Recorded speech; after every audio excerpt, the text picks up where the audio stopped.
this episode, I interview Professor Subodh Dave about burnout. If you enjoy these podcasts, please hit the like and subscribe buttons or visit iforgottoaskthedoctor.com. I'm Dr. Gail Busby, and this is I Forgot to Ask the Doctor.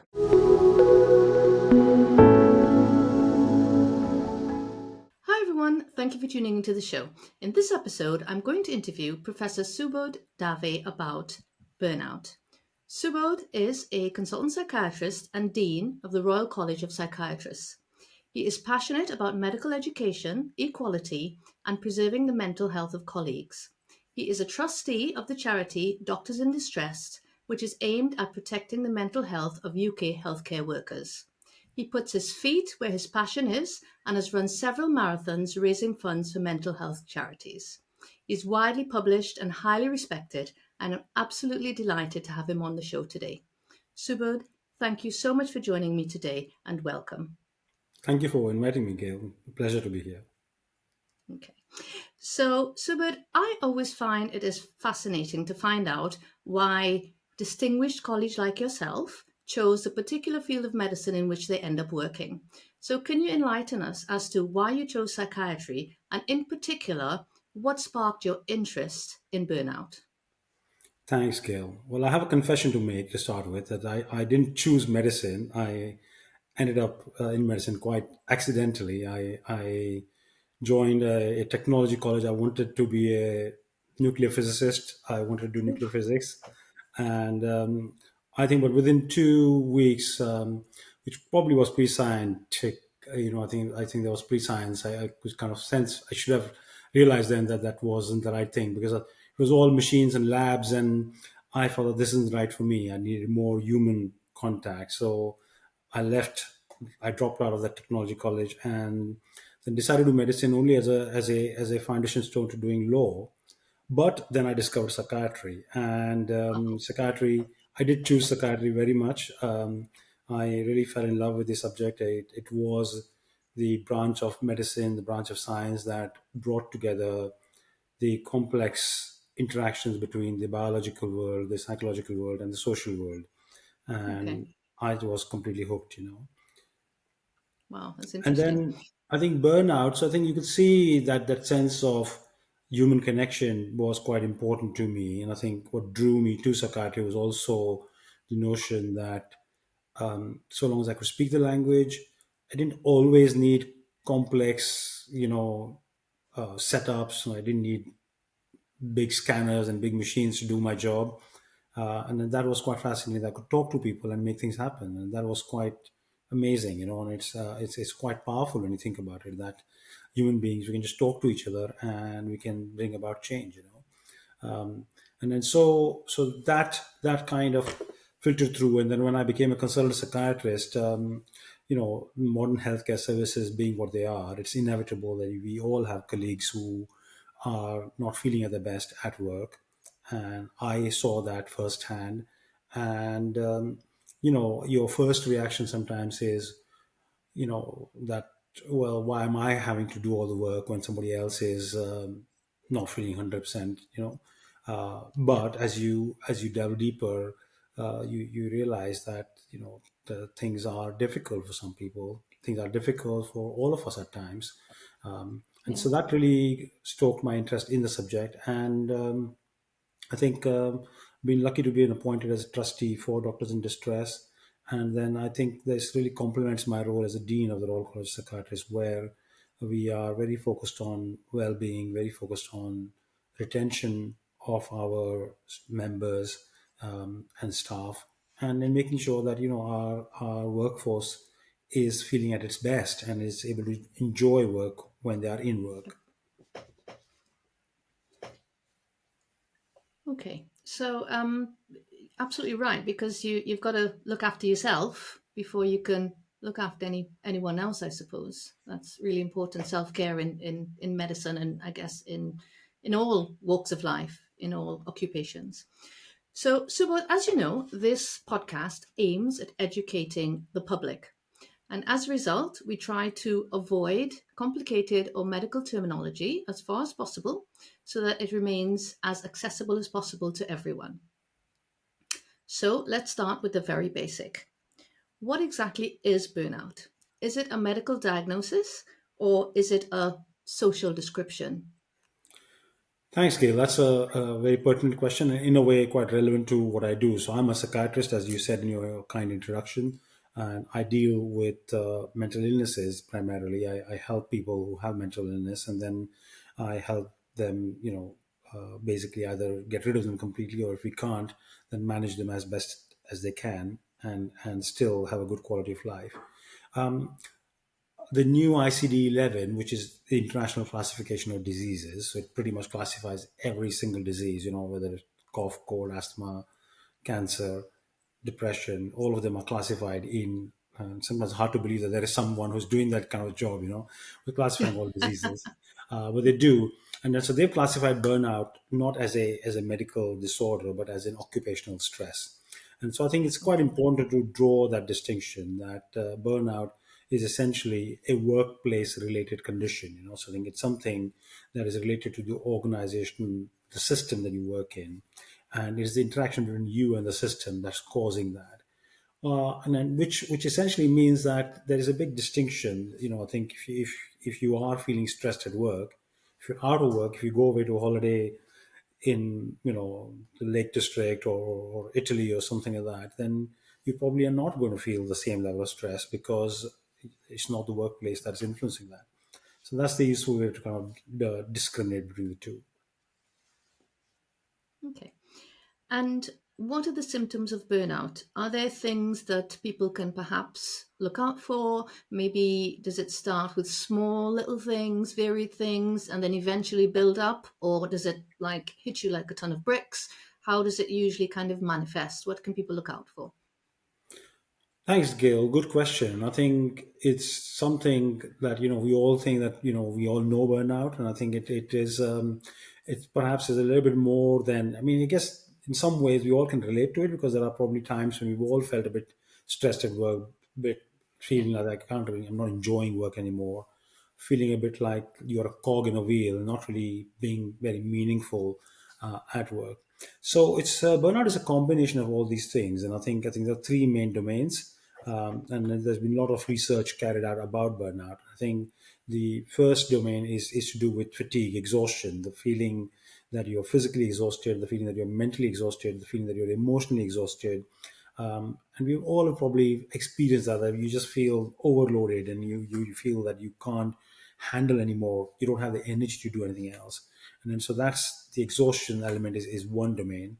The second domain is about depersonalization, which essentially is a little bit like what I talked about, that when I walked into that lab as a medical student, as a technology student, I felt, well, where's the human contact? I suddenly felt a bit of panic, well, where are the Mm, human beings and how am I going to kind of relate with people? I think that sense of depersonalization at its worst end, it kind of breeds cynicism, and we all have probably seen that. And it's something that terrifies me personally because I think it's sad when you feel that way, right? It's so corrosive being cynical that you can't really connect with people. You can't really connect with people around you and the systems around you. And I think that kind of depersonalization is another significant domain of burnout.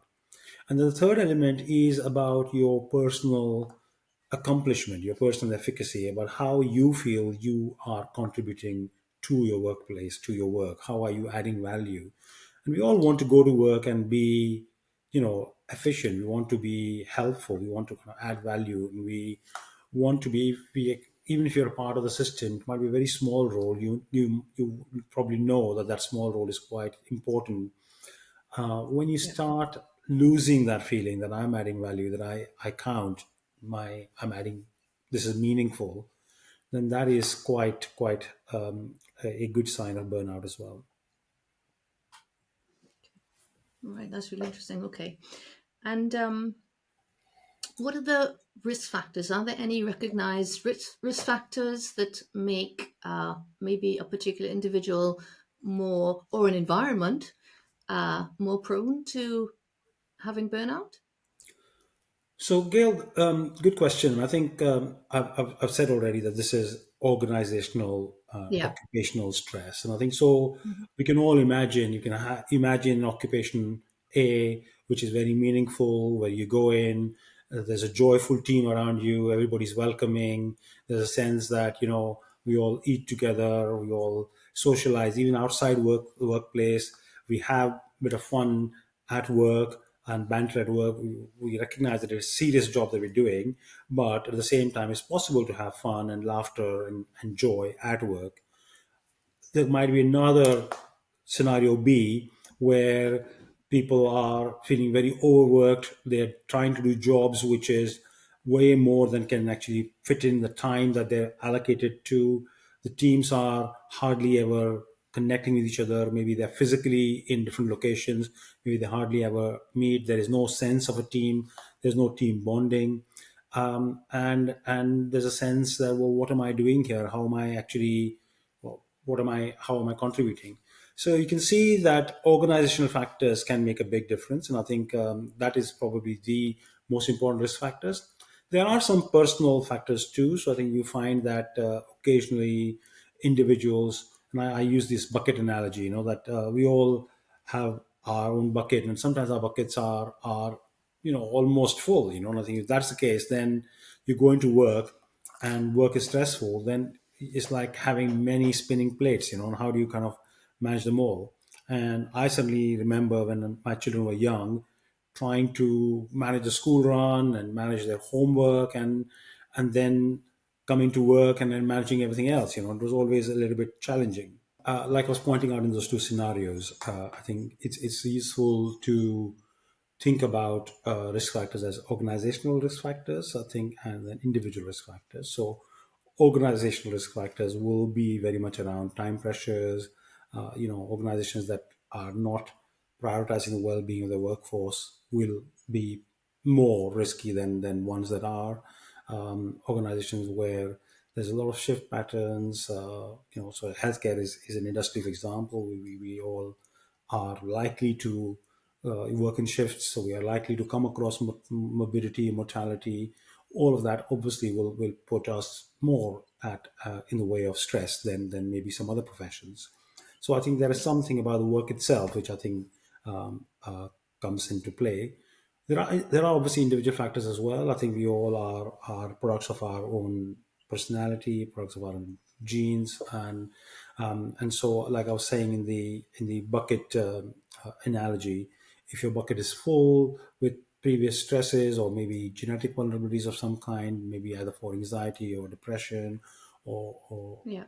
things like that, if you are facing problems, social problems, maybe financial problems, which obviously don't get switched off when you come into work. So they will play a role as well. So there will always be those individual factors too, and the interplay of that can be important as well. So I think there might be particular elements around where people may find particular jobs more stressful than others. So I think that might depend on your own previous experiences with that kind of work or previous experiences. So we all know that if you are particularly worried about being in very crowded settings or scenarios or something like that, then maybe working in a film studio where there'll be hundreds of people and mobs coming in might not be that ideal. It will constantly create a sense of stress for you. So I think there will always be that kind of interaction that you have to be aware of. Yeah. Okay. And I guess if you do have other pressures outside of work, I mean, I'm just imagining, for example, financial pressures or health pressures or other pressures, and there's no respite, does that probably put you at increased risk in addition to a job that is that you don't feel your worth in, or that you have long shifts or lack of interpersonal relationships? Do these things, are they all additive? Yeah, so I think, like I said, I think that we all have certain degree of reserves, and I think if your work stress is such that it is already kind of keeping your bucket almost full to the brim, then Yeah. there's no space for anything else to not be okay. So Yeah. then, if your child becomes unwell and you rush out and manage them, or if you suddenly get a large bill which now throws your financial spreadsheets in disarray, it will Yeah. then cause problems, and I think then you find that, Yeah. well, small thing which might have otherwise not affected you, Yeah. because you were operating right, there's no margin. I think I've definitely felt, I've been there, where you feel that, well, there is no headspace for anything else. If anything else doesn't go right, then it will all crumble down. And is that feeling, again, is an early sign, that why you should be a bit worried about what is happening here. Okay. And what are the potential consequences of burnout? So you can see, Gail, that I've been constantly talking about the individual and organizations, and I think you'll find that, well, there are Yeah. consequences, again, both ways. And I think just talking about the individual first on this occasion, and then starting maybe with my own field, well, and yours, we are both doctors. We know that in the healthcare setting, burnout, you kind of alluded to this: happy staff equals happy patients. And I think, and equally, the flip side of that is that if you have burnt out staff, then sadly patient outcomes are poorer, and a lot of evidence to show that. So actually investing in your health, in the health of your staff, is like investing in the health of your patients. Because you find that medical errors increase, you find that people are more likely to turn to maladaptive coping strategies like alcohol misuse, etc. And then so you find that there are consequences on the individual. You find that when you're stressed, when you're carrying work home, whether it be on your drive home, or whether once you are at home, it then makes other areas of your life more vulnerable. So I think, again, there is some evidence to show that people, when they're burnt out, are more likely to be involved in motor vehicle incidents, or in more domestic issues at home. So I think those are the consequences on the individual. Obviously, if you are dissatisfied with work, it also has consequences in terms of your own career progression, etc., as well. So that's a factor. But on the flip side, the organizations, and I think, like I've been saying, the organizations that invest in their staff, they actually do better, on all their outcomes, whether it's the outcomes, whether it's the financial outcomes, the overall outcomes for the organization, they're more successful. And I think so. So the organization also suffers, if their staff is burnt out. So it's not like that if you just drive them harder, somehow you're getting more value out of them. Exactly. And I think it seems like a very simple thing to understand, but that probably is one of the largest barriers, is organizations not being aware of this at the board level, not being aware of the fact that you really need to invest in your staff. And in fact, you see this, right? I mean, you see that if you had an asset worth 10 million pounds, and there would be a very detailed plan on how are we managing it, what is the return we're getting from it, should we be investing in bonds or stocks or whatever. I think, I'm not an Hmm. expert, but those kind of discussions would be Yeah. taking place. um, Yeah. but the most valuable asset that any organization has is its human resource. And when was the last time you heard people discussing that human resource? Well, how do we nurture this asset? Are we getting the return on this asset that we should? There literally are millions, if not billions, of pounds invested in this human resource. How are we getting our return on that? How are we safeguarding our capital, as well? How are we safeguarding our resource? But we know that that's what happens when people get burnt out. They drop out, right? Sometimes.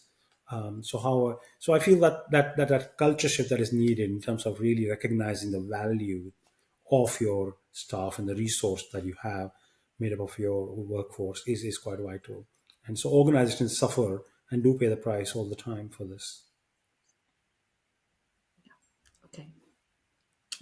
And if you if someone started to have some of those feelings or symptoms that you described initially, and they felt that perhaps they were becoming burnt out, um, what's the next step? What would you recommend? Would you recommend they go to their GP? Is there any advice that you can offer them personally or individually to do, maybe at home or with their families? Or what would you advise as the next step before the whole house of cards kind of comes down? So one of the things that we have seen in our own, my own research has shown that as well, is that we find that people are very reluctant to acknowledge that they are burnt out, to seek Yeah. help when they are Yeah. burnt out, and that delay is one of the most critical factors in delaying they're becoming better.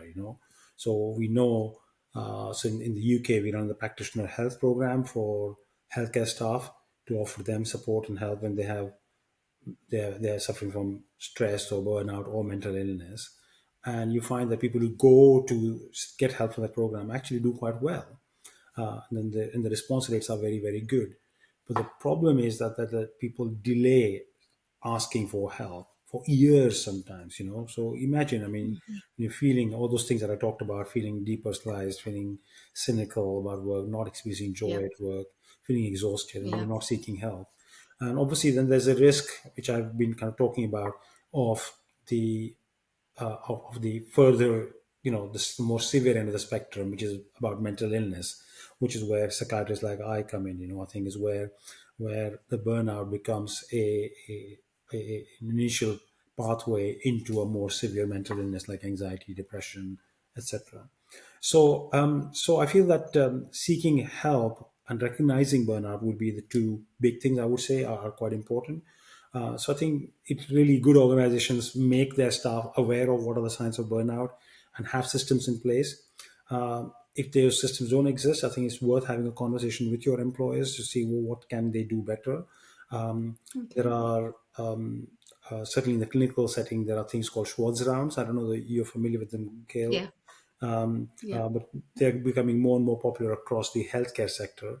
But these are just safe spaces uh, where there is safe psychological space for reflection, where people can talk openly about their feelings and the stress or burnout they might be experiencing. And there's evidence to show that that is quite helpful. So I feel that and the final point I would say is that we are kind of focusing on people who might be experiencing burnout themselves, but then there are others who are not experiencing burnout, and we probably come across burnout all the time.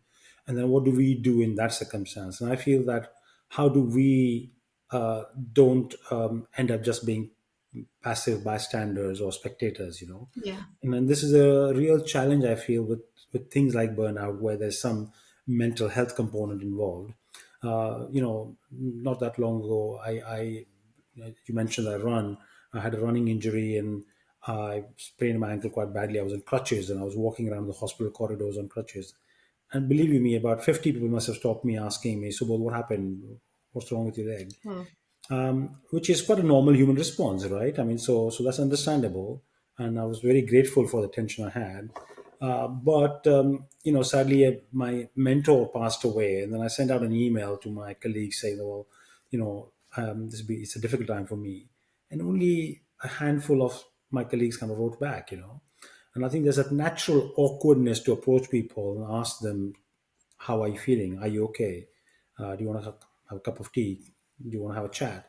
And I think these are things that we are programmed to do as human beings. When we see someone in distress, when we see someone, you want to reach out. But I feel that there is that little awkwardness about talking about anything to do with mental health, which perhaps doesn't seem to be the case when you see somebody with a broken leg, for example. But these are things we learn. I mean, you've been a medical student, I've been a medical student. We learn to ask awkward questions, yeah. and then we learn and overlearn so that you don't feel embarrassed about asking a 90-year-old woman about cannabis misuse, because it might be relevant to the history. And then so you don't feel that, well, it's so strange asking someone that elderly about, their substance misuse history. So I think I feel that it's something that we as good employees can learn, and then how do you reach out to people is quite important too. And I think there's also the recognition. I mean, it's obvious to say that doctors, we are human beings as well, and we are only human. Absolutely, And we support patients all the time, because I guess we see that as our role, and maybe we don't support each other as well as we should do. You know, totally, because of totally, this, we don't like to ask for help or whatever. And that's why I'm really happy to have you on the show, and I think this is a really important topic to discuss, because people need to know, because it's happening all the time, more and more. And that, it really struck a chord with me, what you said about socializing at work and outside of work. A lot of that used to happen when I was a junior doctor, for example, or a doctor.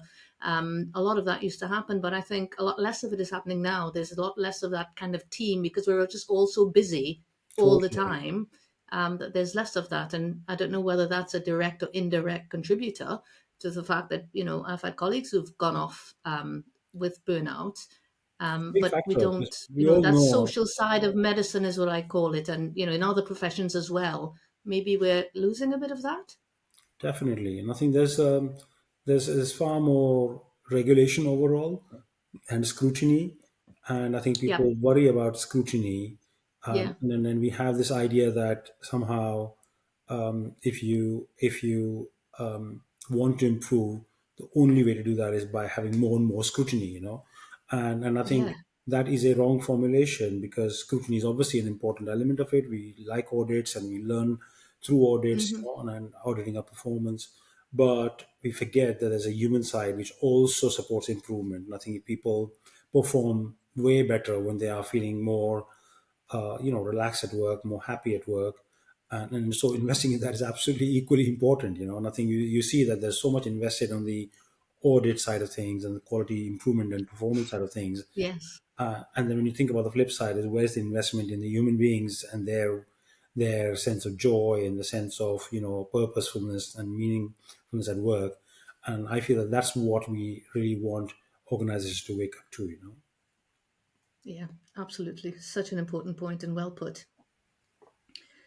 Okay. And if someone who suspected they were experiencing the burnout, if they did go along maybe to their GP, because that's often the first port of call for people when they're not feeling themselves, when they're feeling not well in any way, physically or mentally, would you expect any investigations to be undertaken? For example, can any other medical illnesses mimic burnout? What can someone expect? Because I think one hurdle to accessing care sometimes is that you're not sure what's going to happen if you went along. So I like to demystify that to Yeah. say, well, if you did go along, this is kind of what you'd expect. Sure. So, Gail, sorry, I didn't really properly answer the previous question. So let me just come back to that. And I think, obviously, I was talking about what other colleagues could do, but individuals themselves, I think, recognizing burnout, seeking help. Most Yeah. organizations do have some kind of tie up with support agencies or counseling services. Certainly, in healthcare is kind of becoming the norm, and then so your organization will signpost you to them, and it's certainly worth doing that. A GP is a useful first port of call always, but there are also pretty much across the country now, but certainly in England, primary care based services which offer counseling and which offer support as well, and then they you can refer yourself, so you don't necessarily have to always go through the GP either. So you can refer yourself if you feel that you are experiencing burnout. But GP is always useful because we've discussed some of the symptoms. We've talked about fatigue. We've talked about exhaustion. Yeah. We talked about Yeah. feeling very low, and feeling like you're not contributing to work. And even if that's happening in the work setting, it's useful to kind of rule out things like anemia, or rule out things like common conditions, which may cause Thyroid those. disease. Yes, Yeah. exactly, hypothyroidism, Yeah. stuff like that. So I think Yeah. your Yeah. GP will be very good at doing that sort of a thing. They'll do a few blood tests. They'll do any other relevant tests in based on your history. So I think that's always a good first port of call. Yeah. Yeah. Absolutely. Okay. And can you talk us through what kind of, so okay, you did go along to your GP, you've been investigated, for example, and medically you're fine, but you still have this pervasive these feelings, particularly when you're at work. Um, are there any treatments or interventions that are available that are useful that you could mention? Yeah. So, Gail, we talked about obviously doing blood tests, Yep. but your GP will also screen you for psychiatric conditions. They will also try and determine whether you have a mental illness like depression or anxiety or some other Okay. disorder, which again are treatable disorders. And like I've said before, if you do have depression, that's not going to be switched off just because you go to Italy for a holiday, Yeah. which is Yeah. what you would see with burnout. And so I think Yeah. it's useful to kind of get those elements sorted and find out if you have any reversible, treatable conditions. If you do have them, they obviously should be treated Okay. first. But assuming that burnout is what we have, I think again there are organizational factors, and I think evidence shows that individual factors are less impactful. So there are things that we can do as individuals. You mentioned running, and I think for me, for example, I do find running quite therapeutic for myself. So given my roles, I have multiple roles, and it's always, as I say, two halves make up more than one. And then so the diary Hmm. can be quite stressful at times. But my running is then that period of dynamic meditation, if you like. And I think it gives me the downtime that I need. And then so physical activity is shown to be evidence has shown the evidence of improving the way we feel. And then so that is a useful antidote. And then you might have seen, particularly in the pandemic times, a lot of organizations introducing things like yoga classes and things like Yeah. Pilates or other physical activity based or even meditation. So not just physical activity, but mindfulness thinking. And then so there is some evidence to Hmm. show that those kind of mindfulness approaches, the physical activity based approaches at the individual level, do help somewhat, but the impact is kind of mild to moderate level in terms of addressing burnout. Okay.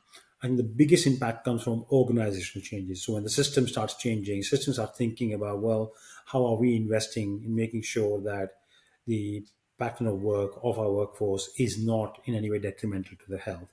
Now, obviously, in the UK, there is a legal requirement for employers to think about those things. So they need to be thinking about running an organization that is not in any way causing harm to people's health. And then so getting employers to think about that is absolutely vital. And I think you find that organizations that put in place systems of early detection of burnout, so there are systems in place. And I think that's where I found that things like mentorship are quite helpful, Yeah. where your mentor is not your line manager, because your line manager can't really be also doing mentoring for you, but if you have a system where there is an independent mentor available, those kind of things sometimes help early detection of burnout. And early detection is equal to early prevention, because then it allows you to put in place treatment measures and remedial measures very quickly. Okay. So, well, thank you for those clear and detailed answers to my questions. As you know, I asked listeners beforehand if they've got any questions that they'd like me to ask the expert. And I've had several questions submitted. Are you happy to answer those questions? Yes, of course. Okay.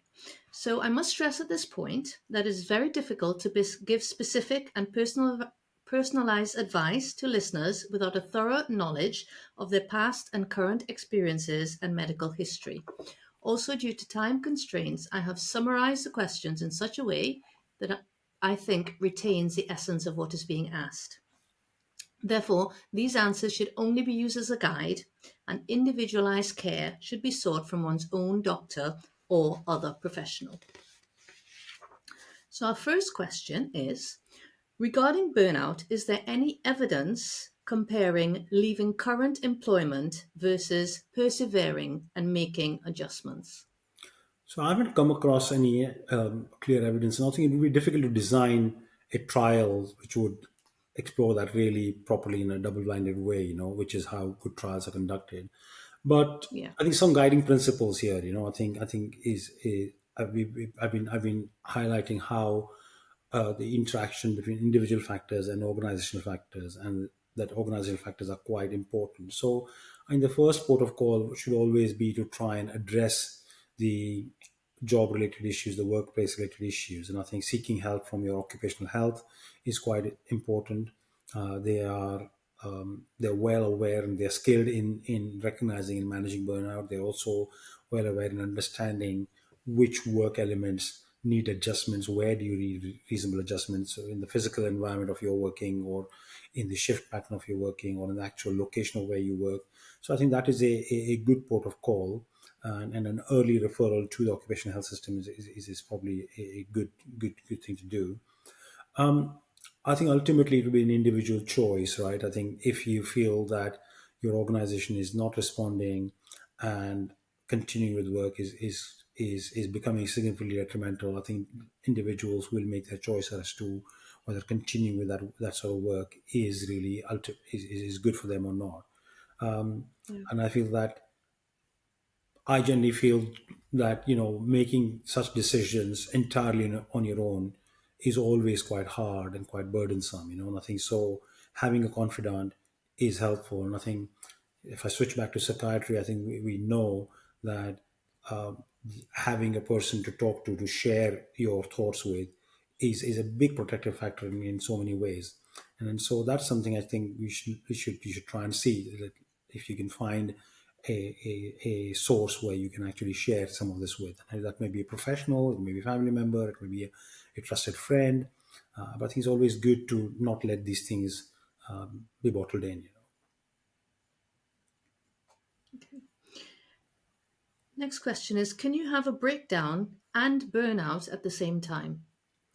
Thanks, Gail. So yeah, interesting phrase breakdown. I mean, I'm assuming that the person is implying mental illness. Now, I think just to remind people, the mental illness comes in different shapes, way, and form, and it can impact and does impact any of us. So it's not like um, you know the, Gail, for you and me, I think in a class of 100 or 200 or whatever your class might have been, we would have seen the same proportion of people with mental illness as you would see Yeah. outside medicine. So I think basically there's no us and them here. I think we all can be mentally ill at some point in our lives. So depending on our own individual circumstance and our individual makeup. So the question was that can burnout and mental illness exist at the same time? I think, like I've said, that mental burnout can become a factor that increases your chances of mental illness. I mean, any kind of stress, any kind of adversity does increase the risk of mental illness generally, and then so that can happen. Equally, the other way around, that if you had a chronic mental illness, then that will reduce your reserves of dealing with stress at work. And we already talked about that. That if you have if you are in a working environment where there is no reserve capacity for anything else to happen, and then you already have mental illness which is taking up a significant amount of your physical and mental energy to deal with that, then obviously it again increases the risk of burnout. So yeah, I think these are two distinct conditions, and then and mental illness is a very much a treatable disorder that professionals like myself would be involved in.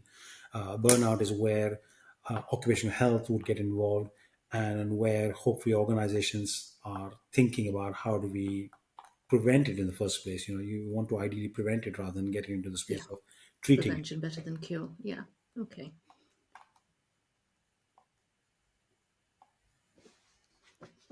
So our next question is, what are the early symptoms of burnout? And you did touch it well. You spoke to this before. You spoke about this before. I don't know if there's anything you'd like to add. No, I think just again that reiterating that I think the earlier we are able to spot them, the better it Yeah. is. And I think you know if you feel that I think it's worth reminding us that there are three different domains, and I think not all of us will have every domain you know Yes. at its peak, thing. And so you might find that you are actually turning to work, you're not particularly feeling tired or exhausted. You are probably able to engage with work and people, and have a sense of team bonding and all of that, but you're just feeling dissatisfied with what you're doing. You're feeling that there's no meaning to work, and you're just chronically feeling that there is no value added to either your life or that you're adding to the world. And then that is quite a dispiriting and demoralizing feeling.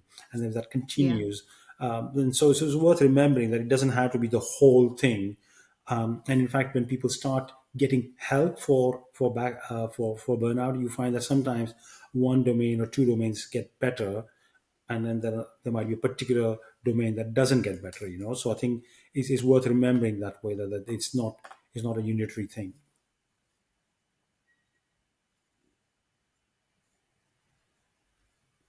Okay.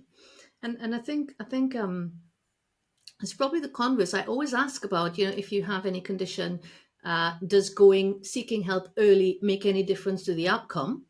And I think, contrary to what you've said, I think often people do the opposite. They say, if I just push, I'm not weak, I'm stronger than this. If I can just push myself a little harder, if I can just push myself a little longer, make it to that next holiday, and then for the holiday you're fine, but then you come back and everything else is the same. So I think that is a really, really critical, important piece of information that I certainly have got from this interview.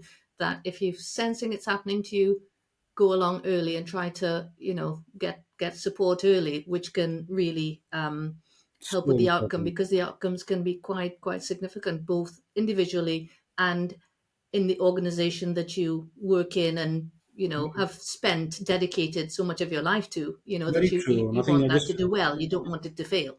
Very true, Gail. And I think I just want to emphasize one more point quickly, if I may. I think is that Yeah. even when I think I guess you probably don't deal with as much in your field, but I mean, I come across alcohol and substance misuse quite a lot in my Yeah. field. There's a lot of comorbidity in the people I see. Um, Unsurprisingly, when people get burnt out, some of them do turn to alcohol or substances, and then that's not unusual as a coping mechanism, and that can get out of hand, and that can become, what might have started as a social use can become a misuse. Now, in general, you find that Yeah. success rates for Yeah. substance misuse problems are not super great. I think it requires, it's a challenging disorder to deal with. But you find in the workplace kind of scenario that when people seek help early, the outcomes are quite good. And our practitioner health program shows that actually when people have sought help, they've got better, which is generally it's something that you have to fight really hard to fight against a disorder like substance misuse. It requires a lot of Mm. effort, both on the part of the patient and the treating teams. So I do want people to realize that hope element, that actually earlier you seek help, the better things will be, even in conditions which might otherwise seem quite hard to deal with. Yeah.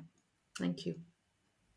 Okay, the next question: is there any evidence that hospitals' well-being interventions, for example, yoga classes, arts and crafts sessions, etc., have any effect on burnout? Yeah, so I touched upon this. I mean, I think, like we said, I think, I think when this whole burnout feeling started, one of the things I noticed, and this particular reference to hospital, and I think I've talked about this in the past as well, is that we've never really incorporated preventative elements in our curricula in the past. I think so. Knowing the doctors, nurses, occupational therapists will go into work for life where you will see mortality, morbidity, stress on a regular basis. How do you prepare them for that? So there's some truth in this about how do you prepare yourself, and then how do you kind of learn how to deal with stress, identify the stress, how do you identify things when they're not going well. We've talked about identifying things like burnout early. So I think those are the things that can be learned and they would help. And There's also some evidence around physical activity, some evidence around cognitive and mindfulness activities like yoga, like meditation. But again, the biggest evidence and the most impactful changes come from organizational change. I think if your board is totally on page, with the staff, and understanding that, well, staff well-being is absolutely critical to the success of the organization, to improving the outcomes that the organization has, then you find that real change happens. And there's a lot of talk about on medical Twitter, for example, about this, the yoga classes, etc., etc. Quite cynical in that that's actually not what's needed. We need organizational change. This is That's like right. I mean, tinkering around the edges. that's right. Exactly. That in concert with changing how you work or how you're made to work, would add, but maybe it's not, the basis, the central point, shall we say. Correct. And I think it's that whole culture change, right? It's about how you value Yeah. staff, how you kind of really engage with them, not treat them as dehumanizing way. I think we see this all the Yeah. time. You get an email which is very impersonal and which essentially is sounding like it's telling you off, or is mildly threatening, saying, "Oh, you haven't met your performance targets." I think we all know that those are the kinds of things that are slowly corrosive, and that they are the ones that trigger things like burnout. So I think But having said that, I don't want to take away some degree of individual responsibility. There are things that we can all do within our sphere of influence. And I think getting Yeah. better at recognizing our emotions, explicitly labeling our emotions is something we can all learn. I think I find that most of us don't do that. I think even amongst medics, where you actually been trained to do that, I think it's easy to forget to do that in your own context. That, well, just asking yourself, what am I feeling? Am I feeling sad, angry, hurt, upset? What am I feeling? I think explicitly Yeah. labeling that emotion, recognizing what that emotion is, what has triggered that emotion. So these are the kind of things that actually help. So it's not as if we have no agency, but clearly, as we both have been saying, our sphere of influence as individuals is only going to be pretty small. If the big changes will Yeah. come at the organizational level. Yeah. Okay. Uh, can people learn to become truly more resilient? So this is a little bit like what we've been discussing. I think there are things that we can all do to get better. And I Hmm. talked about recognizing your emotions, recognizing your triggers is one thing. We can learn how to manage our workload better. We can learn how to say no better. These are all things that sound okay, and we all kind of think in the back of our heads that we're doing it. But then observing ourselves to see whether we're actually doing it is helpful, right? And I think Yeah. then it is a question of actually setting the time aside to say that, well, am I bringing work home? Am I sat in my bed 10 in the night working on my emails? And then, am I giving myself enough rest time? Yeah. And if you aren't, I mean, how are you going to do that? Yeah. It's I very think, common. Um, guilty. Okay. Is burnout not just an effect of work environment and wholly explained by external factors? You spoke a little to that before about genetic factors, personality factors. Is there anything yeah, you'd so like we to add to talked about that? this, and I think because essentially a workplace related stress, I think the questioner is quite right. It's mainly a workplace issue. Having said that, you Yeah. will see some degree of variability in the vulnerability that individuals will have to that workplace stress. So I think we all know that stress doesn't impact equally on each of us. I think so. You can put person A in the same stressful situation, person B in exactly the same stressful situations, and they might respond slightly differently based on their own, upbringing, based on their personality style, based on their maybe their genetic makeup. So there will always be those variations. But Yeah. as we've been saying over and over again, that the bulk of the effect size, if you like, comes from organizational structures and organizational factors. Okay. Well, it's interesting because I decided to do this subject on the podcasts because I haven't told you this before, because I saw you on the BBC talking about burnout. And I thought, yeah, this guy, he is so articulate. He's so knowledgeable. I need him on my podcast. And I want to do the podcast to help colleagues. Like I say, I've had a few colleagues go off on burnout with burnout. And not only medics, not only doctors, but healthcare workers, other professionals, people in other jobs, because every life is stressful these days. Generally Yes. speaking, life is stressful. And actually, I never really I intended it to be for individuals, but I think I need this podcast to go out to to hospitals and CEOs and organizations, because maybe that's where the big wins are. It's not so much about us being more resilient, it's about the environmental change and a paradigm shift as to how, what environment should people work in to maintain their happiness, their quality of life, their work life balance, all these terms that are thrown about all the time. But, we need meaningful change, I think. That's right, and I'm glad you mentioned that. Well, thank you for inviting me again. But I think, as you say, it's a worldwide problem. Just next week we are doing a Dean's Grand Rounds, which I started at the college, and this one is being hosted from India, the National Institute of Mental Health and Neurosciences, who are running a program in India to support staff with All right. burnout and stress and mental illness in India, where it's becoming a big problem. I think so. I guess what I hope that listeners and then audience of the podcast will do is recognize it, because sometimes I think there's that initial tendency for us to say, well, this is another trend, another kind of thing, like everybody's Yeah. talking about well-being, and well, fine, this is a trend that'll come and go. But the reality is that the whole occupational stress science has been building up evidence for a very long period of time. It's not a new thing. I mean, certainly it picked up pace in the 70s, and it's really built up from then. But even before then, if you look at literature, we've all known, used to happen to people in mines, and in other stressful environments like that. I think there are plenty of stories. People have written books about them. So the literature is replete with stories around what happens when you are working in inhospitable circumstances. And I think so. I think just that awareness will help, and I think we have to then make sure that we hold our organizations to account. Yeah. Yeah. Yeah. Okay. Next question. Is the current culture, again, is the current culture of unrealistic expectations in the workplace responsible for increasing numbers of burnout? Well, I mean, I think I don't know about current culture, but I think clearly, I think that we've certainly seen that post pandemic. I think there's been a blurring of boundaries between work and home, and I think that Yes. certainly is a big factor, I would say. And I think how do you kind of safeguard your own personal space and your own leisure space? I think I think individuals have to be far more boundaried about that and think about that, and how they do that. Now, when you use the phrase boundaried, sometimes people think of it as being more rigid, but that may not be the case at all. It might be about being more flexible. I think for some, I think the idea is that, well, you can time shift and you can manage things that way.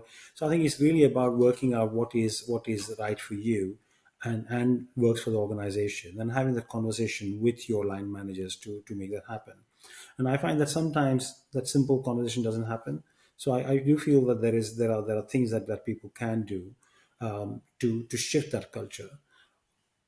But I think simple things like also what your job plans are, kind of having a regular review built in so that you can actually look at whether your job plans are sustainable, doable jobs. I think that's quite important. I think my Royal College certainly has we've issued guidance to employers around what are doable jobs, and what what would you expect an individual employee to be able to do in X amount of time that they are employed to do.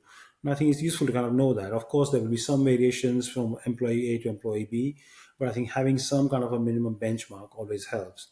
And if you're not having those regular reviews, if you yourself don't know what a doable job for you would look like, I think we need to kind of educate ourselves. Yeah. Yeah. And I guess given the capacity to develop an interest, or just to do something new perhaps in your job, so you're not doing exactly the same thing all the time for years and years and years, I think that's probably important to try to build, to have a discussion about at least. No, I mean absolutely critical. I mean, I think that joy at work, I think, is something which is really absolutely Yeah. critical. I really feel that because that is a big factor that helps us, right? I mean, I think a lot of us actually do very difficult, stressful jobs, but we manage them because we find them inherently joyful, and we find them the challenge, or the intellectual challenge, or the intellectual stimulating element of it. So I think if that's stopping, then I think that's where, yeah, as you said, you need to be able to kind of review that and see, well, why is it not doing that? Why is it not providing that satisfaction and that joy? Interestingly, our college has been leading a whole collaborative on joy at work, and the results have been quite astounding. I mean, so again, it shows that when organizations are willing to work to a plan of saying that, well, we are going to make an effort to make sure that our employees are feeling more joyful at work, they can achieve that. They Yeah. can achieve staggering results. And so I'd certainly, I would urge people to Google it, and look at our website to see what does that entail, the joy at work collaborative. It's really been quite a success. Great. I'll put a link in the show notes for the podcast, so it just makes it easy for people to find it. Great. Less effort. Okay. Um, so the next question. Uh, this is a very important topic, with about 46% of UK employees having burnout, which makes them vulnerable to physical as well as mental health issues. My question for Professor Dave is: are there any stages of burnout? How long can it last? And what are the screening tools that can be used to identify it? So thanks for that question. I think the first thing is to reiterate the importance of recognizing it. I think we haven't talked about the more severe end, but I think I just want to remind people again. And I think one of my key messages today is that we have to recognize that burnout. We've talked about those three key domains: the physical, mental, Yeah, and emotional exhaustion, the depersonalization, the cynicism at work, and the lack of joy, but the lack of personal accomplishment. All of those are the key kind of uh, features that make up burnout. But at the more yeah, severe end, I think you see that that increases the risk of mental illness, and we certainly have seen an increase in that over the years in staff, healthcare staff particularly, but I think more generally as well. And I think there are certain professions who have shown a more of an increase in that area than others. And I think what you find is that sadly a very small number of people to end their life as well. So I think it's not something we should yeah, be taking lightly at all. I think there is an issue that requires yeah. serious Extremely serious. Yeah. consideration and intervention. So I certainly feel that challenge about the numbers being quite big is important. I think there was a second part of the question which I'm probably forgetting. Gail, what was the second part of the question? How long can it last? Yeah, so I mean, can burnout can carry on. It's a chronic condition by definition, and I think as you quite rightly said, sometimes people just keep pushing at it, and I think making little adjustments here and there, and then so it can last for years, really. Okay. And screening tools? Oh yeah, so that was a part I'd forgotten. So I think so. So there are some really good screening tools available. I think Maslach's burnout inventory is probably the most well known and the most well used and researched, and then many would consider as a gold standard. And that is what talks very clearly of those three domains that we talked about. But there are others as well. And Maslax is licensed and it is not free to use, but there are some others which are free available. So there's Oldenburg inventory. They all differ slightly. They all kind of Yeah. pretty much touch the same kind of domains. There's a Stanford Fulfillment Index, which is slightly different in the sense that it focuses not just on the negative aspects of burnout, which is all about what is not happening, but also focuses on what is happening, what is actually fulfilling at work and what are you finding more joyful and more meaningful at work. And I think that is some people have found that quite helpful. And I think in the UK we tend to use a well-being index, and then there's a lot of organizations use that, and that's shown to be quite helpful because that again measures that sense of well-being and is quite helpful. And then the final one, I think, which is interesting, is some researchers have been using that is a single question, just basically asking people in your own way, what do you feel burnt out? And then there are 5, 6 anchor questions. And interestingly, that has shown a good degree of correlation with some of the more established screening tools. Having said that, probably the correlations are more in the field of the domain of exhaustion, and then Right. probably the domains of feeling having that personal sense of accomplishment at work may not be captured. That sense of fulfillment at work may not be captured by those very short questionnaires. Yeah. Okay. Next question. Under UK law, employers have a duty of care towards their employees. However, in reality, everyone knows what goes on and how employers take advantage of certain employees in certain situations. What should those who feel pressured into always saying yes to the request from an employer do to manage their workload more realistically? So there are two elements to this question. I think the first thing is all about the contractual elements of your job, and if you do have a union, I think that's where you should seek help from as well about contractual elements. I think in the healthcare world we have those local negotiating committees that can help. I think it's always useful Yeah. to get advice and help from them. I've mentioned already about having a mentor outside who's your line management structure. And I think that is quite helpful in this kind of scenarios where you're having a probably an awkward or difficult discussion with your line manager. It's probably helpful to get some independent advice from a mentor. Sometimes Hmm. unions will actually offer an advocate to come along with you for that discussion. And it's always helpful to do that as well. I think the question is quite right in saying that there is a legal liability, but we all know that legal liabilities don't necessarily always translate into action at work, or in the real world. We've seen that in a range of different things. I think disability and gender discrimination laws were passed decades ago, but we haven't eliminated gender discrimination or disability discrimination yet. So I think the question is right, that this will be an ongoing issue, and then partly it's for individuals also to know their rights, exercise them, but also become more aware and recognize when those things are being impacted on themselves, and take action to put themselves first. I mean, we've been saying this all along, that if your tank is empty, then you're not going to be a great help to anyone else, right? And so making sure Yeah. that you are looking after yourself is not a selfish thing to do. It's a sensible thing to do. Yeah. Yeah. And sometimes saying no is something you have to learn to do, Oh, absolutely, and I because if, think no, that's a good point, Gail. I think, yeah, no, that's because it's hard to say no, and I think that's one of the big things. And I yeah, think, in fact, we in our educational world do provide that assertiveness training to our students as well. That, well, you need to learn how to say no, and then we again know that some people feel more comfortable in doing that, and others don't. And I think if you are one of those yeah, people who finds it very difficult, it's a skill that can be learned. Then go and try and find it. yeah. Okay. Um, Question for burnout. I have a history of complex PTSD, especially from my childhood experiences as well as in adolescence and adulthood.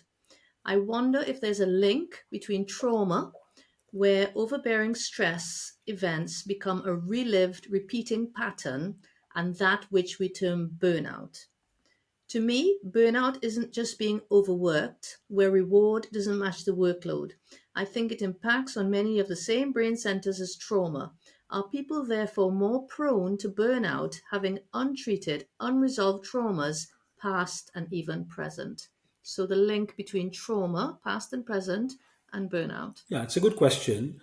I guess one thing to say, I think, is that I agree that we are one single human being, and so it's not like we have a different set of brain for regular events Yeah, that happen to us, and a different set of brain for illnesses. So whatever happens, all the experiences that we process happen through our brains. Whether they are pathological experiences and ultimately lead to a pathology, or they don't. So it's one single body, and that body reacts with the external world, and the psychological world. There's a lot of evidence to show that trauma in general increases vulnerability to a whole range of different things, not just mental health related, but also physical health related. So we know that if you've had more than four adverse childhood experiences, then you are more vulnerable to a whole range of physical health problems, from cancers to respiratory illnesses, to cardiac illnesses, to mental illness like substance misuse and depression. So all of those yeah, things, you become more vulnerable to.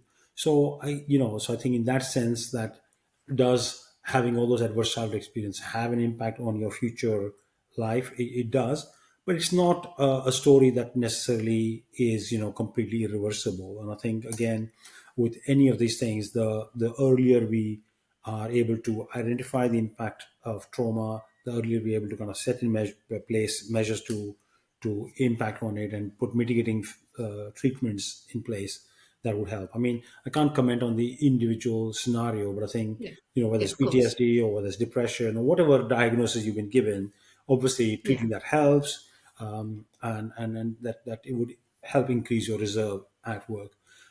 But just to remind again that work burnout is a specifically workplace related condition. I mean, so though these intersect in some ways, they are not the same thing. And I think a person who would not otherwise have had any kind of mental illness may experience burnout purely because of the work related stress. And I think that's worth bearing in mind, that it's something that is very much, so we can't kind of equate those two conditions.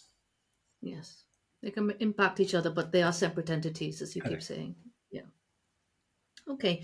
And my last question from listeners: how do we distinguish between fatigue and burnout?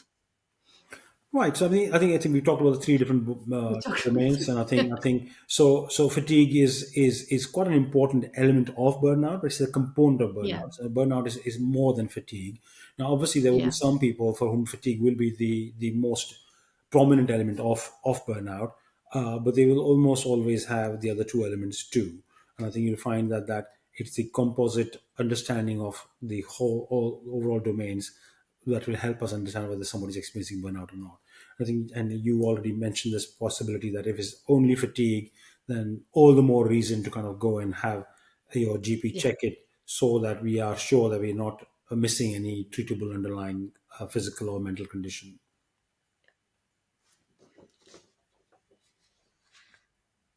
Okay.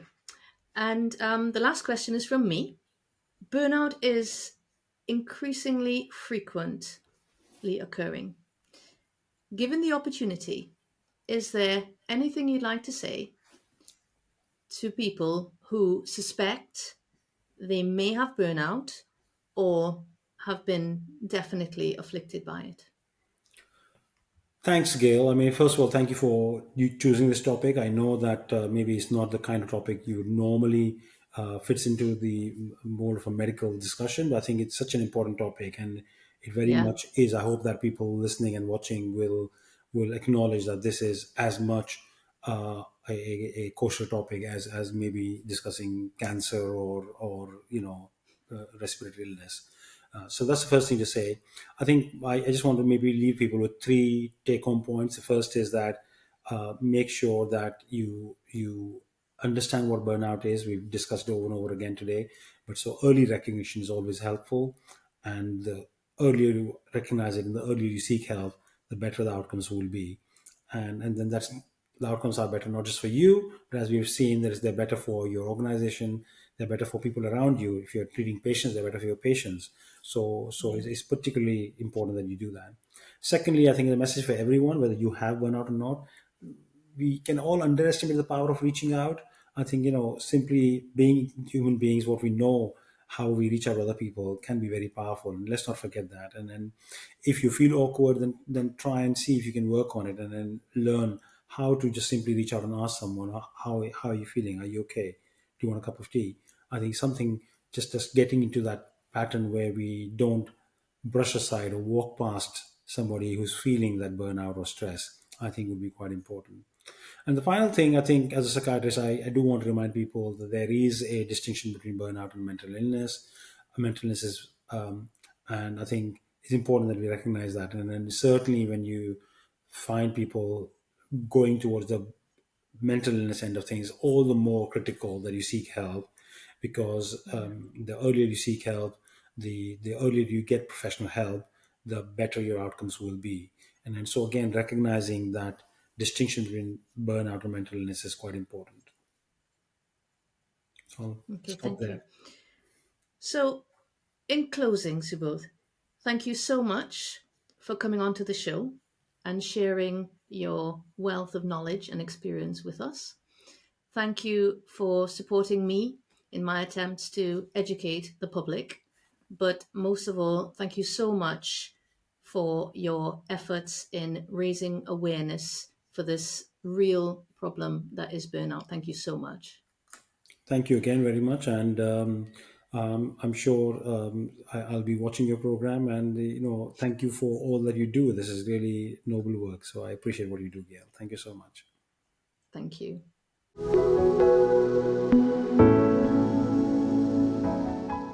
Thank you for listening. I hope you found it useful. Please keep your eyes and ears open for upcoming episodes.